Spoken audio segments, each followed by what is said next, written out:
advokat ini profesi profesi nobile yang benar-benar profesi mulia, di mana bukan hanya mencari suatu materi, tetapi menegakkan suatu keadilan yang seutuhnya.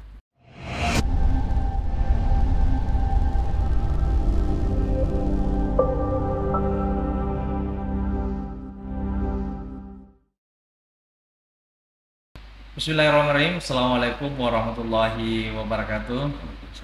Salam perennial.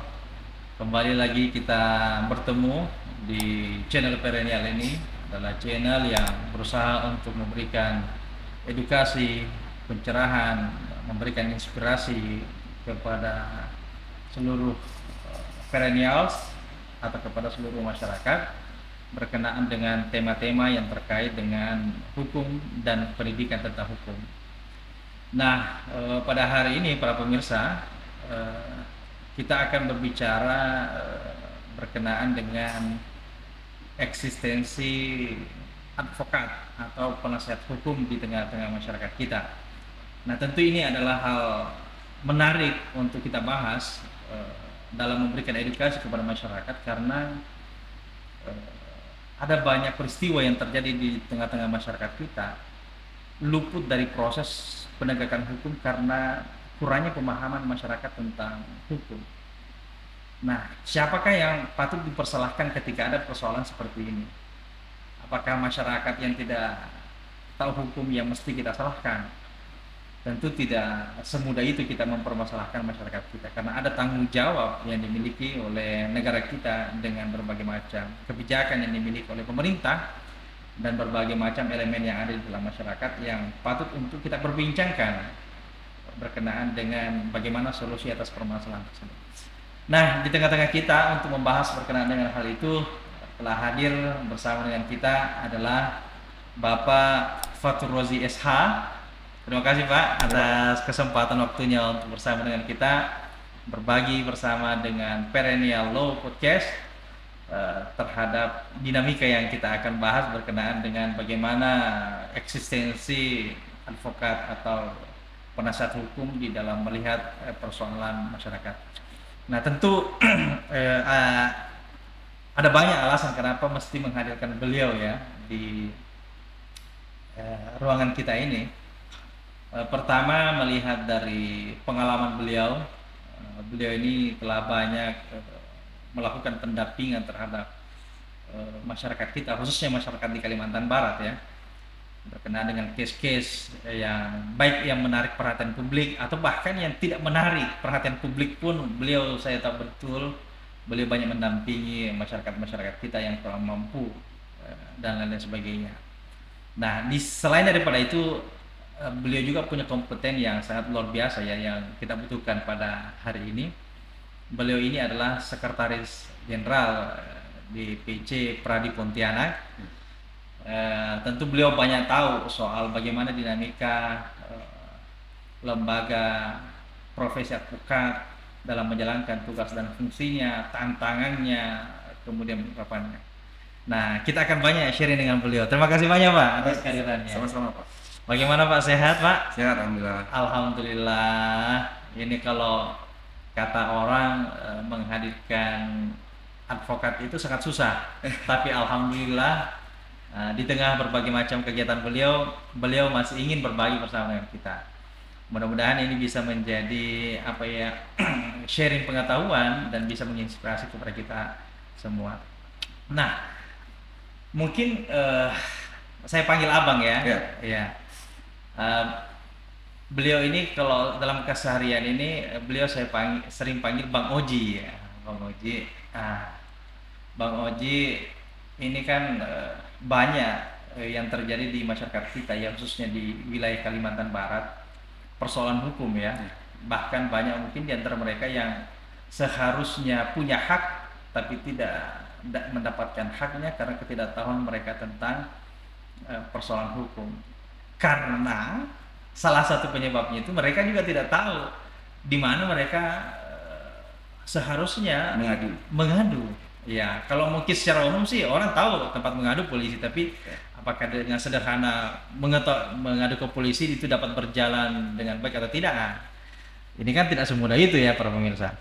Nah, ada sebenarnya cara, yaitu adalah dengan mengadu atau berkonsultasi kepada advokat atau pengacara ya yang mungkin Nah, pengacara itu salah satunya itu yang kita kenal itu ada namanya organisasi Pradi ya. Nah, boleh mungkin dijelaskan Pak Bang Oji berkenaan dengan pengacara, kaitannya dengan Pradi dan dinamika berkenaan dengan itu, sehingga masyarakat ini harus tahu lah tentang Pradi dan advokat itu. Silakan. Terima kasih, Pak Abu. Eh, di Peradi ini berdirinya itu berdasarkan Undang-Undang Iya.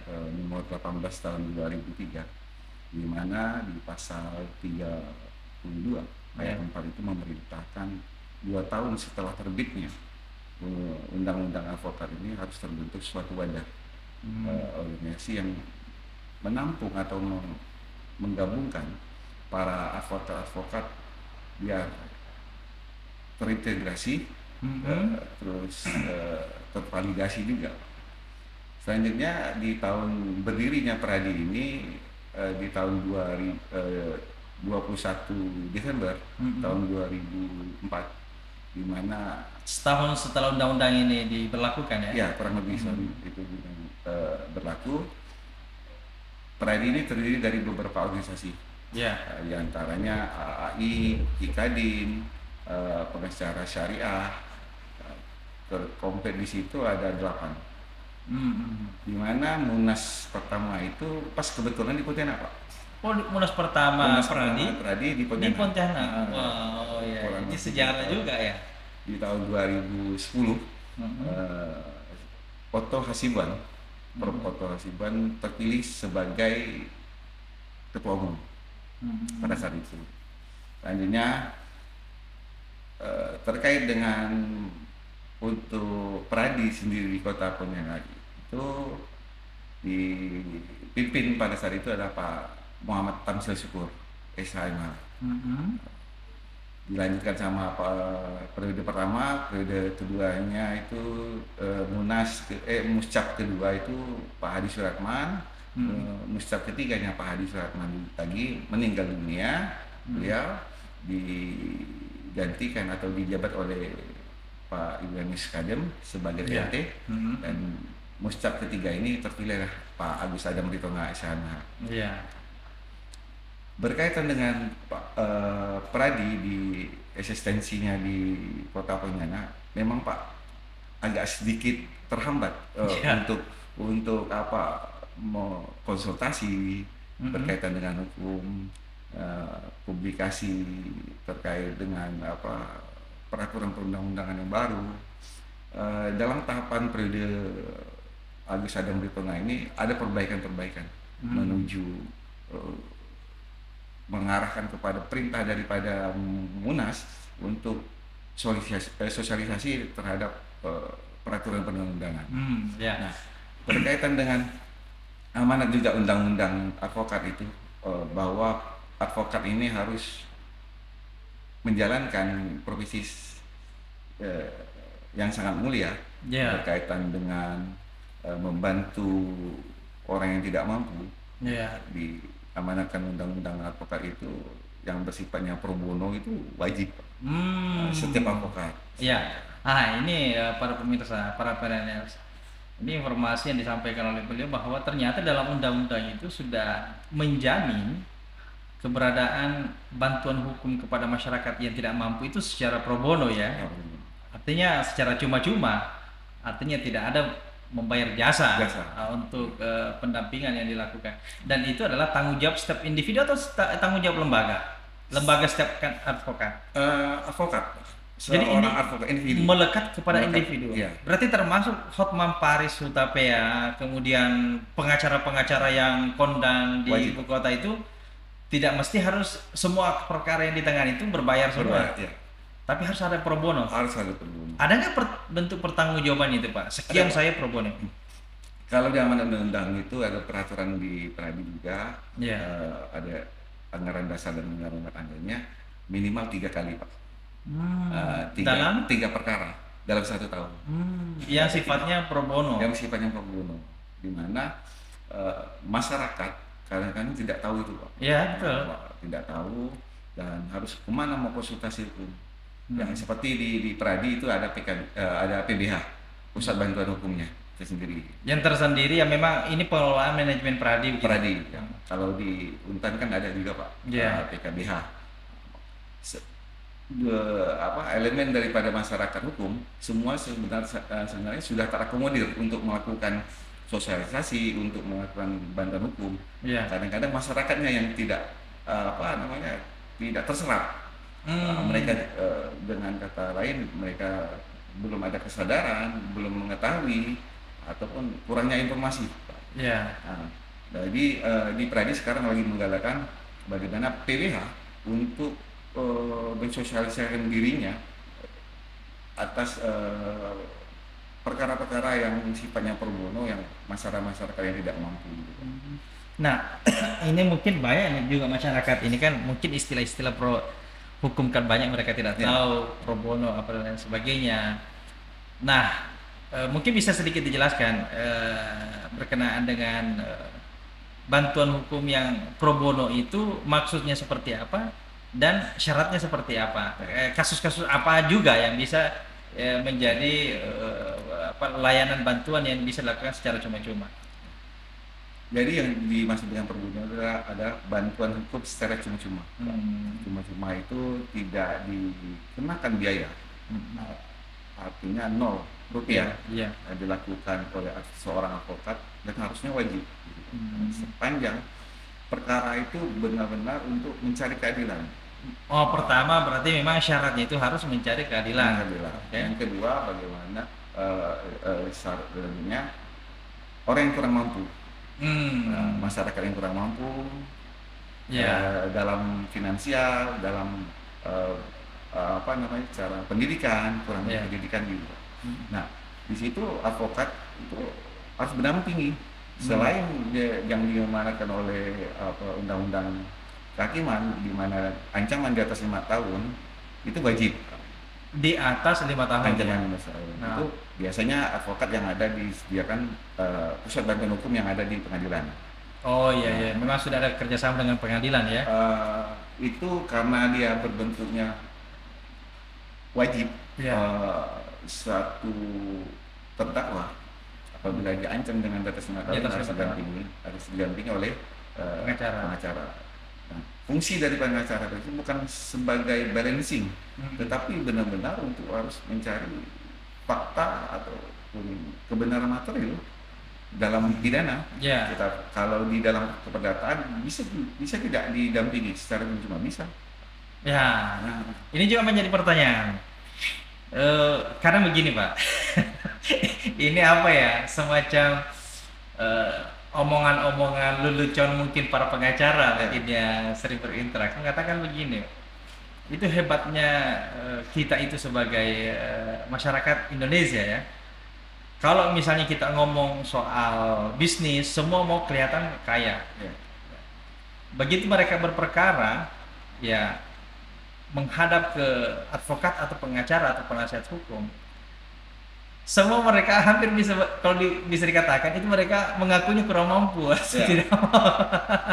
Nah, apakah memang ada yang sudah ditentukan atau kerangkanya misalnya terhadap permasalahan yang sifatnya memuat nilai-nilai materi itu bisa juga diklasifikasikan untuk pendampingan secara pro bono, padahal sudah terang benderang perkara ini akan menghasilkan materi misalnya ketika menang atau apa lain sebagainya.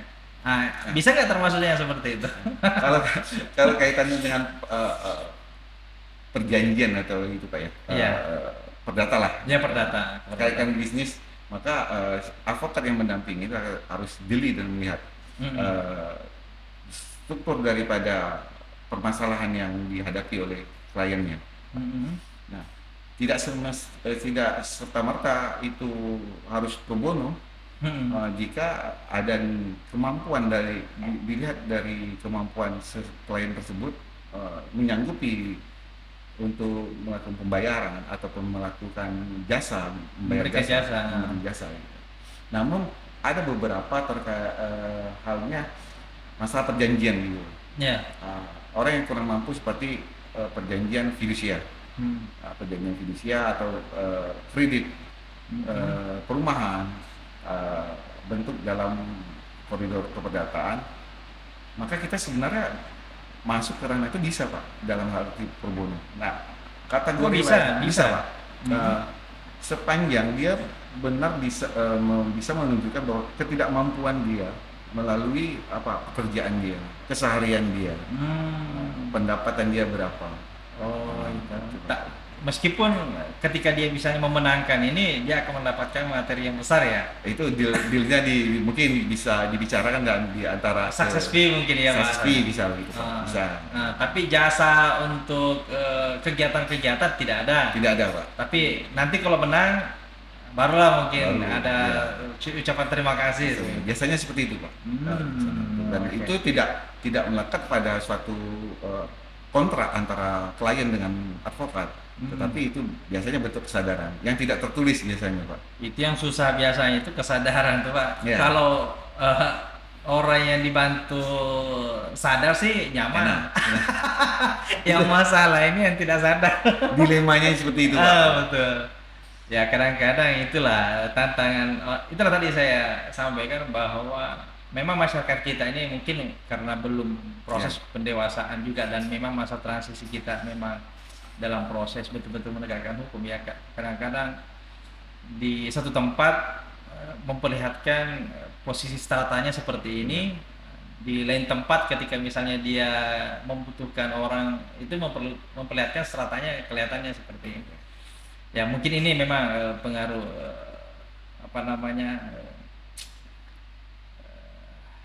kesiapan kita ya dalam menghadapi sebuah masalah. Nah, kemudian jadi ini para pemirsa sudah kita sampaikan bahwa ini sebenarnya terlihat bahwa ada hal yang harus kita pahami oleh masyarakat, bahwa ada lembaga advokat yang bisa memberikan bantuan hukum kepada kita terhadap persoalan yang kita hadapi, dan itu tidak mesti kita berpikir harus keluar biaya dan lain sebagainya. Nah, kemudian selanjutnya ini kalau saya baca dan lihat di Pradi Pontiana ini ada di sini tanggung jawab memiliki kode etik yang berlaku bagi advokat Indonesia. Nah, kode etik dari advokat itu seperti apa di dalam melakukan pendampingan terhadap advokat kliennya? Ini yang sering kita dengar oknum Pak, terkait dengan tanggung jawab daripada seorang advokat terhadap kliennya dalam menghadapi suatu perkara atau suatu masalah. Seharusnya advokat itu bertanggung jawab sampai selesainya perkara tersebut Pak. Itu pada esensi pokoknya ya. Nah, berkaitan dengan kode etik kan, ada oknum kadang-kadang ya separuh jalan ditinggal. Itu oknum ya. Kalau kita adanya biasanya ada penipuan terkait dengan kliennya yang ditipu, maka klien ataupun orang yang merasa menjadi korban atas tindakan atau perbuatan daripada oknum advokat tersebut, kalau dia anggota Pradi, maka saya menyarankan untuk melaporkan kepada Dewan Advokat Pradi Pontianak. Nanti kita yang sidang, kita yang menentukan melakukan persidangan, dan kita akan merekomendasikan apakah ini bisa ditindaklanjuti atau tidak. Ya, berarti ini sedikit Bang Oji ya. Karena kan biasanya di dalam proses pendampingan itu kan ada perjanjian ya di antara kedua pihak. Anggaplah misalnya seperti ini. Ini sudah diperjanjikan bahwa akan ada jasa, anggaplah ini yang sifatnya ada jasa misalnya. Tapi karena kita tidak tahu ya bahwa orang itu pebisnis, kadang-kadang ya ada, kemudian tiba-tiba tidak ada. Di pertengahan jalan dia tidak mampu memenuhi apa yang diperjanjikan itu. Nah, kalau seperti itu bisa nggak menjadi alasan untuk seorang advokat meninggalkan kliennya? Sebenarnya Ya, seyogyanya tidak boleh, tidak hmm. bisa Pak. Terkait dengan perjanjian di dalam surat kuasa itu Iya, tertuang biasanya berkaitan dengan hak retensi Pak. iya, Nah, dalam hak retensi itu disebutkan atau tidak. Nah, hmm. hak retensi seorang advokat itu apabila diputus ataupun mau berakhirnya surat kuasa tersebut, maka seluruh hak dan kewajiban di antara kedua belah pihak Harus harus selesai. terselesaikan dulu. Iya, Nah, ini yang eh, kedua, bukan hanya advokat ataupun pihak kliennya saja, iya, tetapi kedua-duanya mesti mengerti apa hmm. itu hak retensi. Nah, Iya, hak retensi itu kan eh, ada hal-hal ataupun surat menyurat terkait dengan barang bukti iya, dapat ditahan oleh advokat. hmm. Kenapa? Karena fee ataupun perjanjian yang belum terselesaikan. Hmm. Nah, ada kliennya tidak terima kalau suratnya itu ditahan. Iya, iya, surat-surat tertentu ya. Ya tentu, maka dia kadang-kadang dia melaporkan. Ya, Ah, sebagai apa ya, tindakan melanggar hukum ya, melanggar hukum dia bilang. Ini ada advokat ini perampasan lah apa. perampas, dilaporkan ke polisi.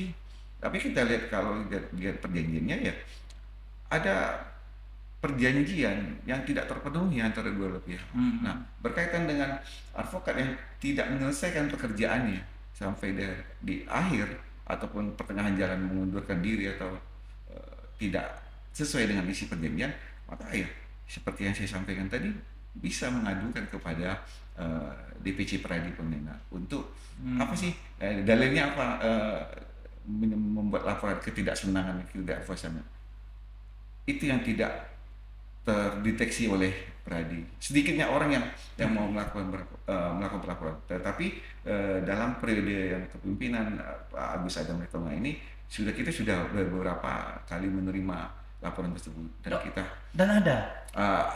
ada Hmm. tetapi kalau kita lihat eksistensinya permasalahannya ya mereka berdua ya dapat kita putuskan secara mediasi Pak, Hmm. mediasi. Tapi artinya peranan apa namanya organisasi Pradi ini memang tetap mengontrol dan mengawasi para anggota-anggota ya. Iya Pak. Oke. Nah, ini pemirsa. Jadi ternyata tidak juga dalam artian bisa kita melihat advokat itu bebas melakukan apa saja ya, Oke. tapi mereka punya kode etik tertentu di dalam melaksanakan tugas dan fungsinya.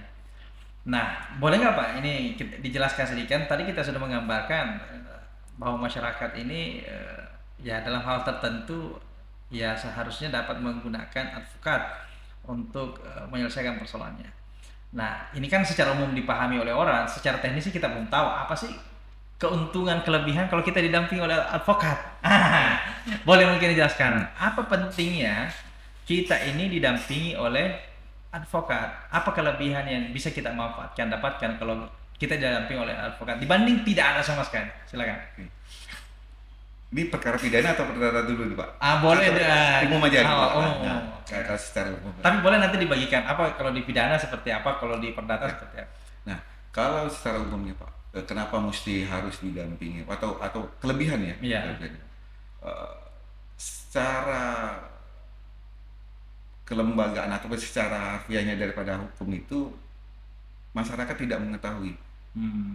secara hukumnya kenapa putusannya seperti ini, kenapa bisa perbuatan seperti ini, maka seorang advokat yang mendampingi akan menjelaskan Hmm. berkaitan dengan misalnya perjanjian Pak Iya.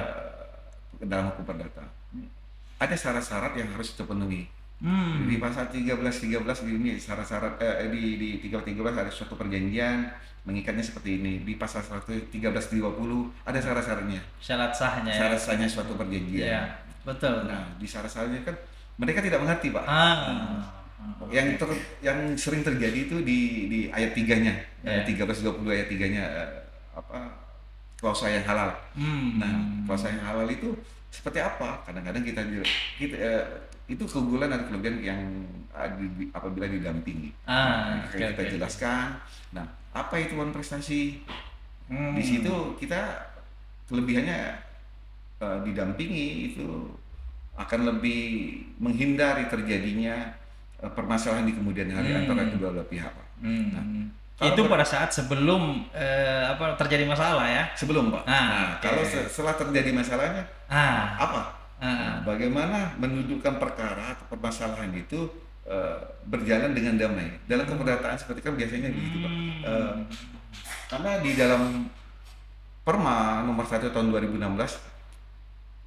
pengadilan mewajibkan untuk mediasi, untuk dilakukan mediasi. Untuk kasus perdata Perdata harus ada mediasi harus dulu. ada mediasi. Nah, siapa yang tujuan hukum itu kan supaya tidak adanya hubungan antara privat dengan privat itu berkepanjangan. Nah, ya dalam arti kata sempitnya ya bisa tidak didamaikan karena perikatan mereka atau perjanjian mereka diawali dengan hal yang baik, dengan niat yang baik. Klausul halal tadi Klausul ya. halal tadi, Pak. Maka didampingi dengan keunggulan atau kelebihan didampingi advokat akan mencerna di mana sisi lemah atau sisi kuatnya di situ, Pak. Nah, tetapi jangan kadang-kadang begitu kita di posisi yang kuat kita ngotot gitu. Itu yang biasa masalah juga. Tujuan perdamaiannya tidak tercapai jadinya. Padahal sebenarnya antara kedua belah pihak itu dimulai dengan niat baik, gitu. Niat baik, kerjasama ataupun dalam bentuk suatu perjanjian, maka berakhirnya juga dengan baik seharusnya. Oke, ini nih pemirsa, ada hal yang menarik yang saya tangkap di sini. Yang mungkin tidak lazim pada umumnya kita pahami.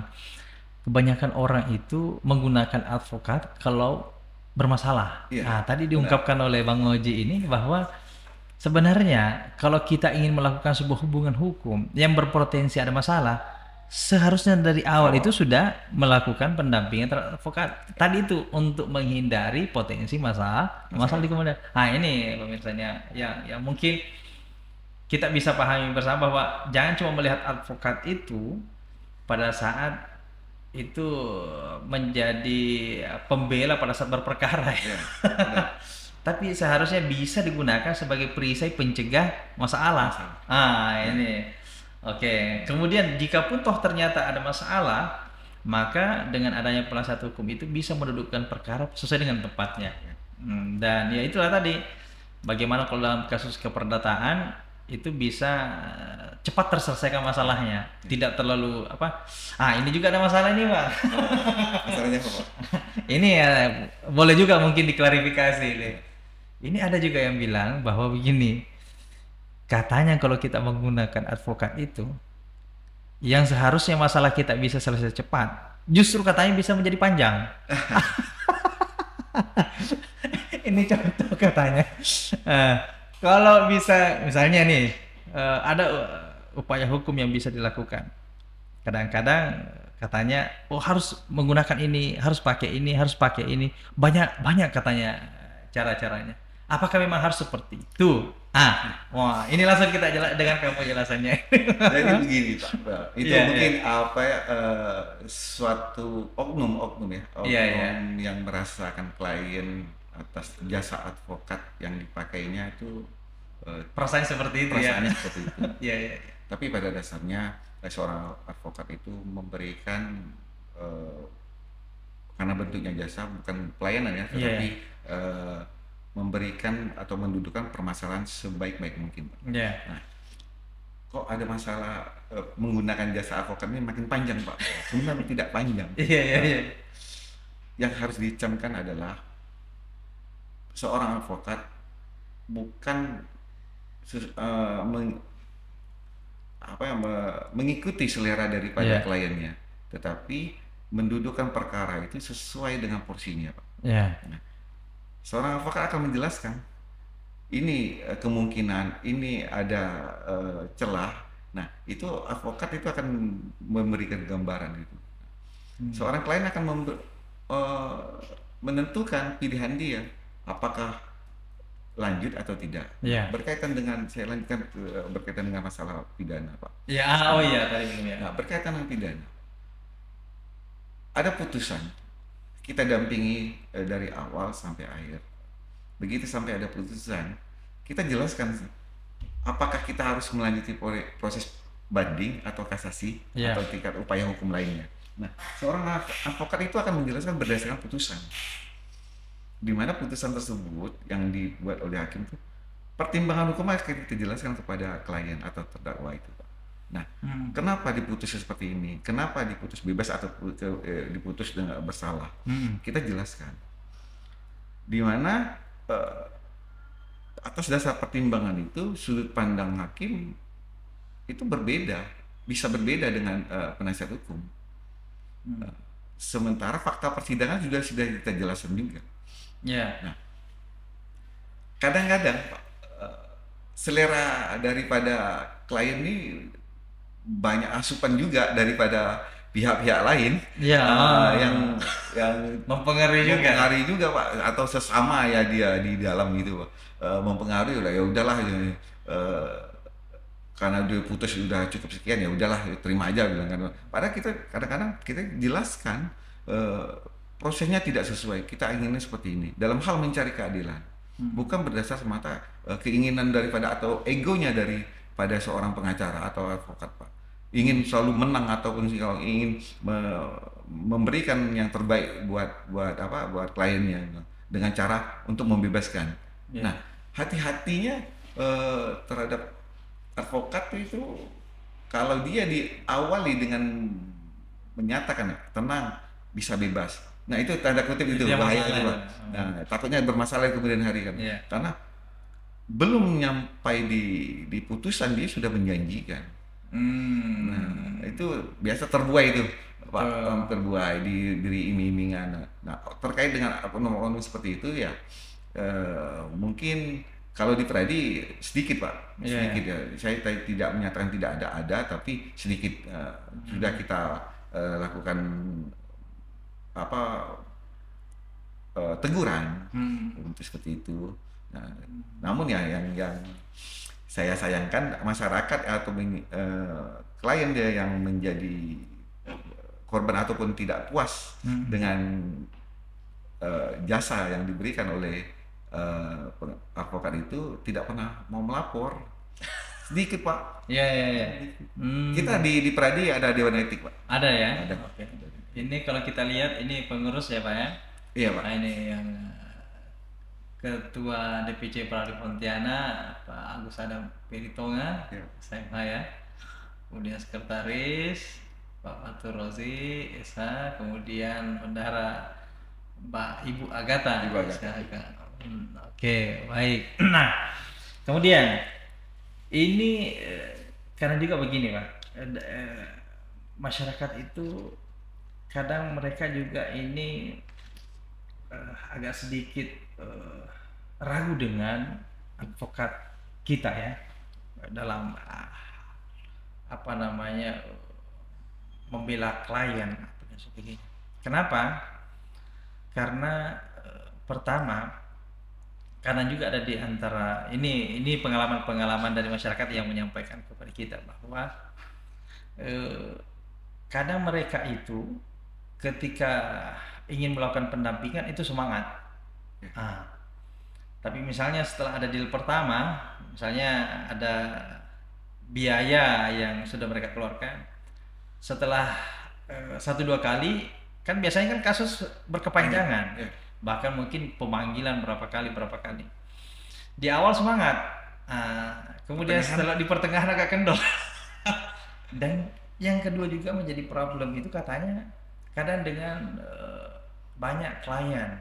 Nah, apakah bisa seperti itu menjadi alasan banyak klien sehingga membuat klien yang lain itu terbengkalai? Nah, dan apakah ini termasuk melanggar kode etik atau seperti apa? Ya, itu kembali kepada oknum daripada advokatnya. Apabila dia menerima suatu perkara atau pendampingan, berarti dia harus siap. Karena dia menerima kuasa, dia sudah mewakili klien atau pemberi kuasa tersebut. Nah, tidak ada alasan untuk karena banyaknya perkara, karenanya banyak klien, sehingga terbengkalainya suatu perkara. Karena ini berkaitan dengan hajat hidup orang, suatu kebebasan seseorang, ataupun suatu permasalahan seseorang yang telah diberikan kuasa, Pak. Nah, Hmm. berkaitan dengan oknum tersebut, saya kira ya masyarakat juga harus harus lebih selektif dalam hal memilih advokat ataupun pendampingnya, di mana dia harus mendapatkan eh, di awal Ya. bentuk prolog lah atau mukadimah bagaimana sih permasalahan yang ada, yang saya hadapi sekarang, permasalahan ini. Dia mendapatkan konsultasi hukum dulu, Pak. Upaya hukumnya apa, solusinya seperti apa, lebih baiknya seperti apa. Nah, sepanjang seorang advokat itu menjelaskan dengan cara baik dan benar, Ya. saya katakan baik dan benar itu Ya. mesti berkesesuaian dengan peraturan perundang-undangan, tidak melanggar adat kebiasaan atau melanggar norma hukum lainnya. Gitu. Nah, itu kelihatan, Pak. Kadang-kadang kan ini, Pak, seorang klien ataupun klien itu menerima masukan daripada orang lain. Oh, ini menggunakan jasa ini aja, atau menggunakan ini teman saya ini. Tetapi dalam penjelasan suatu perkara yang dia hadapinya tidak disampaikan. Nah, itu kadang-kadang problemnya di situ, Pak. Di situ. Sehingga saya katakan tidak ada alasan seorang advokat untuk meninggalkan kliennya di tengah jalan dengan alasan ya, ini ada kerjaan, ini ada kesibukan, ya begitu dia mengambil kuasa dia siap secara penuh. Gitu. Oke. Jadi ini ya, Pak pemirsa ya, yang perlu kita pahami bahwa para advokat atau penasihat hukum itu tidak bisa dengan serta-merta meninggalkan kliennya ya. Dan itu masuk kategori yang bisa dilaporkan kalau ada yang melakukan seperti itu. Dan ada upaya yang dilakukan oleh organisasi Pradi ya untuk menindak ketika kalau ada anggotanya seperti itu melanggar kode etik karena ada dewan kode etik. Nah, kemudian ini kan sekarang tantangannya ini kita menuju era yang dimana orang menuntut profesionalisme dalam bekerja. Nah, ini juga yang sulit nih karena profesionalisme itu kan kadang-kadang diukur dengan sertifikasi kemampuan ya. Nah, kalau kita di advokat mungkin selama orang itu sudah ikut PKPA dan ikut ujian dan dinyatakan lolos, berarti sudah layak jadi advokat ya pada umumnya. Namun berkenaan dengan penguatan yang lain, ada nggak misalnya kita bisa mengukur bahwa ini advokat ini yang sudah betul-betul profesional dalam bekerja, ataukah itu hanya menjadi sebuah himbauan dari organisasi tanpa ada label sertifikasi apa dan sebagainya, atau bagaimana? Jadi kalau di dalam Pradi dengan Ketua Umum Prof. Oto Hasibuan, untuk masuk di dalam keanggotaan Pradi itu beberapa tahap yang harus dilalui. Salah satunya pertama dia harus sarjana hukum. Setelah melakukan atau mengikuti pendidikan khusus profesi advokat. Setelah itu, setelah lulus dia bersertifikasi, maka dia harus melakukan ujian dulu, Pak. Ujian profesi advokat. Nah, kalau dia dinyatakan lulus, baru kita di tingkat selanjutnya di pengangkatan sebagai anggota Pradi dan diangkat sumpah oleh Ketua Pengadilan Tinggi. Nah, kapan dia secara profesional dianggap profesional? Karena ada syaratnya, di antaranya dia harus magang 2 tahun, Pak. Dan magang 2 tahun itu magang di kantornya advokat. Tanpa kita harus menghilangkan itu secara detailnya, tidak harus juga kita mendapatkan secara profesional itu di kantor advokatnya. Dengan melalui magang dimanapun sebenarnya bisa, Pak. Nah ini ada kaitannya kalau kita lihat nih. Ini juga diambil dari Pradi nih. Ini ada yang menarik yang saya lihat dari berita ini bahwa DPN Pradi pastikan proses seleksi calon advokat zero KKN. Kalau kita ini melihat dalam perspektif negatifnya, ini kalau ada, ini kan positif nih, kalimat positif ini. Jadi kalau ada kalimat positif sebenarnya menunjukkan ada kalimat negatif di situ. Artinya ada potensi KKN di situ.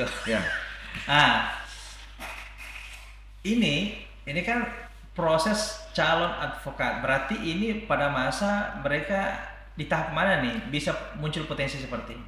Nah, ini di saat ujian profesi Profesi. advokat, Pak. Jadi di sini Dewan Pimpinan Nasional Pradi itu menentukan Ya. hasil daripada ujian yang dilakukan itu Oke. untuk lulus atau tidak. Memang betul-betul standar ujian, Standar bukan ujian. kedekatan. Bukan kedekatan ataupun KKN atau melakukan Tapi ini kan potensi ada itu bisa nggak? sulit, Pak. Sulit ya? Sulit ya. Ini pengelolanya ini murni DPN atau bekerja sama dengan lembaga lain? Nah, pertama ini DPN bekerja sama dengan suatu outsourcing Oh, untuk oke. melakukan pembuat soal. Oh, Pembuat soal oke, di mana oke. soalnya yang dibuat oleh outsourcing itu, tetapi acuannya daripada DPN Pradi. Hmm. Nah, DPN Pradi yang akan menilai itu, Pak. Ya, oke. Materinya tentang Materi. apa? Nanti silakan yang kerjasama ini Ya. dengan apakah itu dengan perusahaan atau mungkin bisa juga dengan universitas ya. Ya. Hmm. Berkaitan dengan kan paradigma nih, Pak. Iya. KKN ini, Pak. Gampang jadi ini kan gitu, Pak. Kata Iya. gampang itu kan sepanjang itu ditanamkan dalam diri itu gampang, ya dia menganggap semua hal yang sama nantinya, Pak. Nah, maka di Pradi ini zero, Pak. Oke. Kita juga nggak kenal siapa yang pengujinya, penyeleksinya siapa, yang mengkoreksinya juga siapa. Oke. Nah, ini juga tadi kan dijelaskan bagaimana proses menjadi advokat. Kalau di Kalimantan Barat, ya untuk apa namanya periode, ada nggak periode khusus untuk penerimaan dan di mana saja tempatnya untuk orang bisa menjadi advokat? Kebetulan sekali, Pak, Ya. ini dalam waktu dekat ini kita sudah memberikan informasi atau membuatkan pamflet Promosi ya. promosi Iya. gitu, bahwa di bulan akhir Mei ini akan dilaksanakan PKPA, Pak. Oh. Pendidikan khusus profesi advokat yang bekerja sama dengan PMH, Iya. PMH hukum, Magister Hukum Untar. Iya. Nah, selanjutnya di bulan Juni itu ada ujian advokat juga, Pak. Bisa Ujian nggak advokat. yang itu yang ikut di Mei itu langsung ikut di Juni untuk ujian? Nggak bisa, Pak. Oh, nggak bisa. Dia akan di bulan 12 nanti. Oh, nggak bisa. Di bulan 12 karena durasinya itu di pendidikan itu kurang lebih 1,5 bulan atau sampai dengan 2 bulan. Pada proses pendidikan. Oh, proses pendidikannya. Ya. Oke. Tapi begitu selesai ikut pendidikan, pada dasarnya boleh ikut ujian. Boleh, Pak. Boleh. Karena persyaratan soal magang itu bisa Magang. dilakukan sebelum Benar. sebelum ikut apa PKPA ya. PKPA. Sudah terhitung lah maksudnya. Ya. Kalau dulu mungkin PKPA dulu. Sekarang PKPA dulu, Pak. Seharusnya Hah? PKPA dulu, baru ikut ujian. Nggak, maksudnya magang-magang. Kalau magang itu sebentar kita terhitung dari saat dia selesai kuliah, Pak. Betul ya. Selesai dia kuliah, terhitung dia 2 tahun. Oke. Dari keterangan dia, syarat-syarat dia yang harus melampirkan bahwa dia pernah magang, misalnya di PKBH ini, Pak. Iya. PKBH Fakultas Hukum Untar ini tertera di situ bahwa namanya dia ada pernah melakukan atau bekerja Ya. di PKBH di sini sebagai paralegal, paralegal gitu. Nah, maka sepanjang itu 2 tahun lebih, maka dia boleh layak untuk ikut ujian setelah PKPA. setelah dilantik, Pak. Dilantik. Oh, dilantik. Dilantik. Syarat dilantiknya itu, Pak. Oh. Kalau ujian itu hanya dasarnya PKPA.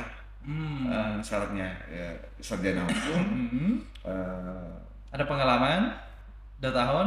Enggak. Itu ikut PKPA. PKPA aja, Pak. Administrasi. Lulus ujian?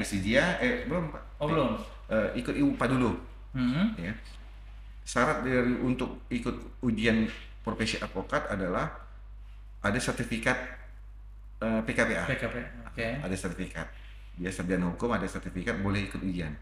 Setelah ujian dia lulus, untuk dilantik menjadi anggota atau diangkat sumpah harus 2 tahun pengalaman ataupun magang di kantor advokat atau di kantor hukum lainnya gitu Pak.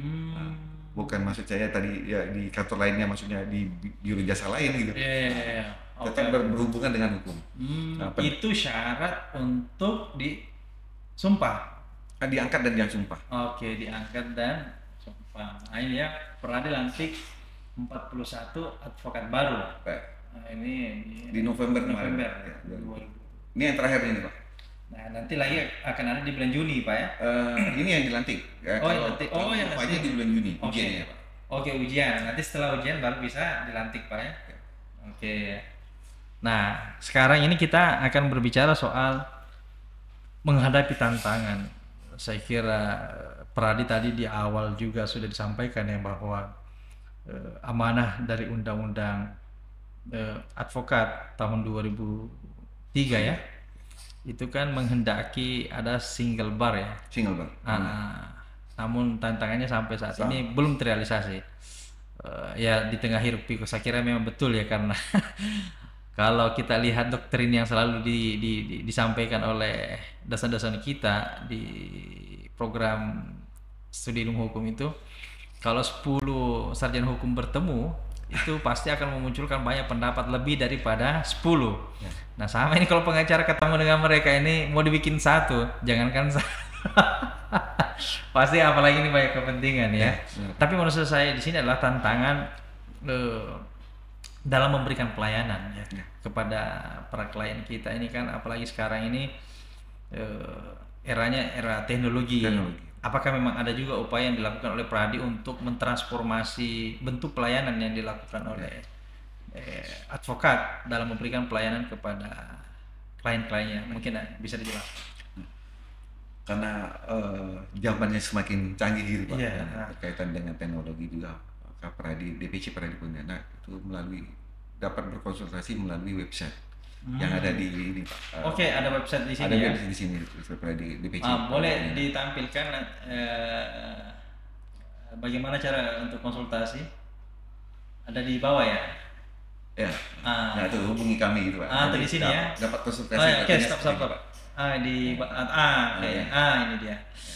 Oh, berarti bisa berkonsultasi secara online dengan mengunjungi pradipontianak.org.id ya. Oke. Di sini apa permasalahannya? Nanti permasalahan yang diminta oleh customer ataupun seorang konsul yang ingin berkonsultasi, maka calon klien lah ya. Calon klien gitu. Tapi tidak semestinya Pak. Biasanya orang konsultasi belum tentu klien biasanya. Oh gitu ya. Jadi hanya sekedar mencari ilmu atau menambah pengetahuan biasanya. Atau mau ingin membandingkan. Ya, betul. Berkonsultasi. Jadi permasalahan yang kita timbul di situ, kita bahas sama-sama Pak. Bahas sama-sama sebelum kita lemparkan jawaban itu kepada orang yang meminta pendapat itu. Jadi artinya sebelum memberikan advice itu ada semacam pembahasan dulu. Kita musyawarah dulu, kita diskusi permasalahan yang akan timbulnya seperti apa. Kita berikan itu Pak semua. Nah maka di masyarakat dapat berkonsultasi ini gratis gitu Pak. Ini sifat tantangan ini Pak. Ini sifatnya mobile ini ya. Memang rutin update. Kita tiap hari Pak. Oke. Ya, jadi cukup sederhana saya lihat persyaratannya ini. Cukup nama, kemudian nomor telepon yang bisa dihubungi, email, subjek, kemudian pesan ya berkenaan dengan kronologi mungkin ya. Kemudian atau nanti setelah diskusi di sini, dia biasanya diberikan Pak. Ini bisa dilihat para perennials ya, bahwa ini cukup sederhana apa yang menjadi persyaratan dari konsultasi gratis yang disiapkan oleh Pradi Pontianak ya. Jadi mungkin saya lihat cukup luas lah seperti sekarang ini ya. Mesti orang harus datang ke kantor. Ini juga masalahnya kalau orang sudah datang ke kantor udah mulai baru buka pintu udah mulai ya. Ini berapa jasanya ini kan? Ya, apalagi saya dengar itu kayak pengacara kelas-kelas nasional kita itu kan udah hitung per jam atau per apa itu kan?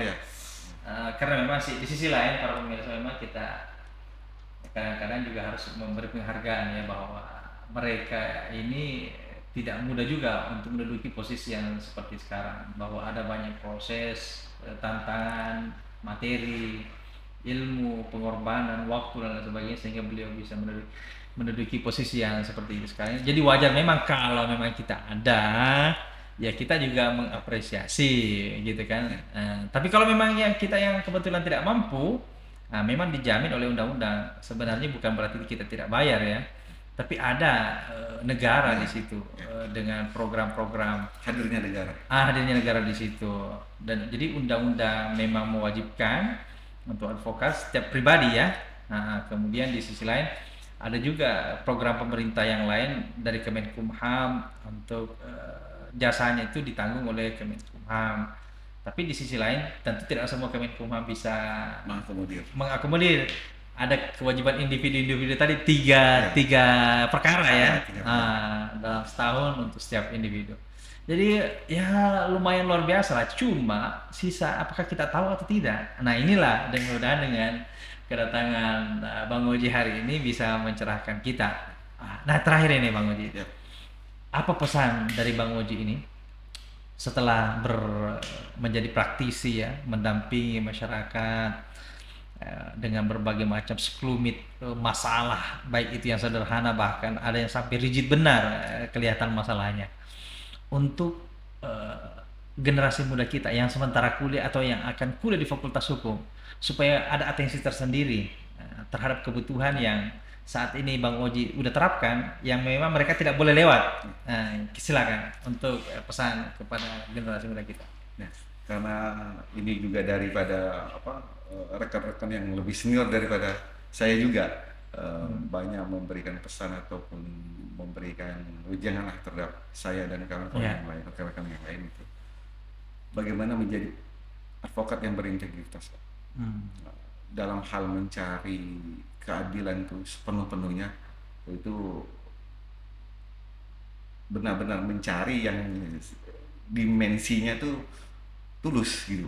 Dimensi dalam pemikiran itu, ini suatu permasalahan yang sebenarnya tidak mesti seseorang itu dihukum karena berdasarkan ilmu pengetahuan ataupun doktrin ataupun fakta-fakta yang di lapangan gitu.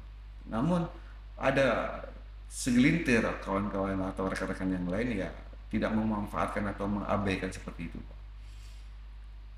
Nah, saya kepinginnya dari kawan-kawan rekan-rekan yang lain itu yang energi itu berintegritas, bagaimana tidak mudah hanya berpikiran finansial. Nah, tidak mudah digoyahkan dengan janji-janji, sementara kita harus mengorbankan orang lain. Ya, dimensinya Indonesia ya seperti itu. Paradigmanya begitu, Pak. Ataupun ya saya lihat sehari kita juga rasakan nggak ada makan siang gratis ataupun ya Pak. Semuanya harus katanya berbayar, tidak.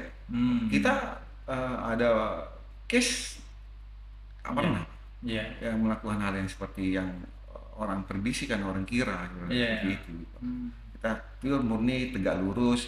Nah, walaupun segelintir orang melakukan hal yang tidak terpuji seperti itu, mencoreng itu adalah konsekuensi daripada perjuangan seorang advokat yang ingin benar-benar hukum ini tegak seadil-adilnya, sesuai dengan ada GIM gitu Pak ya. Walaupun langit itu runtuh, hukum tetap, keadilan ataupun hukum itu tetap tegak gitu. Nah, advokat ini profesi nobile yang benar-benar profesi mulia, di mana bukan hanya mencari suatu materi, tetapi menegakkan suatu keadilan yang seutuhnya. Luar biasa sekali. Ini saya agak mendengarkan apa yang diungkapkan oleh Bang Oji ini, bahwa profesi advokat ini adalah profesi yang sangat mulia, membantu orang yang lagi bermasalah. Lumrahnya kita ini manusia, kalau kita lagi naik-naiknya, itu semua banyak orang yang datang. Benar. Nah, advokat ini sudah menjudge dirinya, saya akan datang ketika kamu bermasalah. Oh ini kan luar biasa kan. Maka advokat tidak boleh mencari perkara. Betul. Beda. Itu suatu pelajaran juga ataupun saya kasih sedikit itu. Advokat atau pengacara tidak boleh, etikanya tidak boleh mencari masalah, mencari masalah atau mencari orang yang bermasalah, gitu. Atau mencari suatu perkara untuk ditangani, tidak boleh. Seorang yang bermasalah harus datang ke dia. Ya, dan siap mendampingi orang yang bermasalah. Oke. Ya itulah. Jadi kalau kita naik banyak kawan, sekalinya kita ini bermasalah, tidak ada yang mau mendekati kita. Artinya di sisi lain dari bahasa seperti itu semuanya memperlihatkan bahwa kedudukan memang advokat itu mulia karena sanggup ada ketika orang lagi bermasalah dan membutuhkan bantuan. Nah di sisi kemanusiaan kita pada umumnya, nanti kita mau dekat dengan orang itu kalau orang itu memberikan sesuatu kepada kita dan dia tidak punya masalah. Jadi luar biasa ya. Dan di tantangan ke depan yang disampaikan oleh Bang Oji ini, para pemirsa, adalah memang integritas yang sangat penting di dalam melaksanakan profesi advokat. Kalau ini sudah dijalankan, saya kira kita tidak meragukan profesi advokat ini lebih dari segalanya kalau kelihatannya. Ya, apa yang kita lihat saat ini baik di dalam ataupun di luar negeri, profesi advokat itu ya mengalahkan profesi kedokteran katanya, itu saya dengarnya. Ya, kalau kedokteran itu masih ada batasan hitungannya. Kalau advokat itu katanya itu sudah tidak terbatas hitungannya, ya. Itu luar biasanya. Jadi pokoknya jangan ragu bahwa teman-teman yang kuliah di Fakultas Hukum, salah satu profesi yang menunggu Anda itu adalah menjadi seorang advokat, dan ini adalah profesi yang sangat mulia, membantu. Oke, terima kasih sekali lagi kami ucapkan kepada Bapak Fahrul Razi, SA, Sekretaris Jenderal DPC Pradi Pontianak. Mudah-mudahan beliau senantiasa sehat selalu. Amin. Bisa berkontribusi dalam melakukan pendampingan terhadap masyarakat yang membutuhkan, dan tentu DPC Pradi Pontianak ini bisa menjadi pengayom keadilan di tengah-tengah masyarakat Kalimantan Barat pada khususnya, dan mungkin bisa juga menjadi bahagian dari penopang keadilan di Indonesia pada umumnya.